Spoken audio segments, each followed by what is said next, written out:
కాజల్ తెలుగు తమిళ సినీ పరిశ్రమల్లో తిరుగులేని అభిమానాన్ని సొంతం చేసుకున్న స్టార్ హీరోయిన్. తాజాగా ఆమె megastar Chiranjeevi re entry cinema అయిన 'ఖైదీ నంబర్ 150'లో హీరోయిన్గా నటించారు. సంక్రాంతి కానుకగా విడుదలైన ఈ సినిమా బాక్సాఫీస్ వద్ద వసూళ్ల వర్షం కురిపిస్తూ దూసుకుపోతుంది. ఇక ఈ సందర్భంగా సక్సెస్ను అభిమానులతో పంచుకుంటూ కాజల్ తన ట్విట్టర్లో ఓ చాట్ సెషన్ను నిర్వహించారు.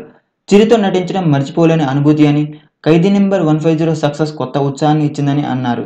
ఇక ఈ సందర్భంగానే కాజల్‌ను ఓ అభిమాని మీ డ్రీమ్ రోల్ ఏంటి అని అడగ్గా కాజల్ అందుకు సమాధానంగా విలన్ తరహా నెగెటివ్ రోల్ చేయడం తన డ్రీమ్ అని అన్నారు.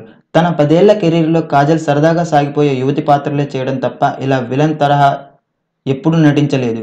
మరి భవిష్యత్తులో ఆమె డ్రీమ్ రోల్ ఏ దర్శకులైనా ఆఫర్ చేస్తారా అన్నది చూడాలి.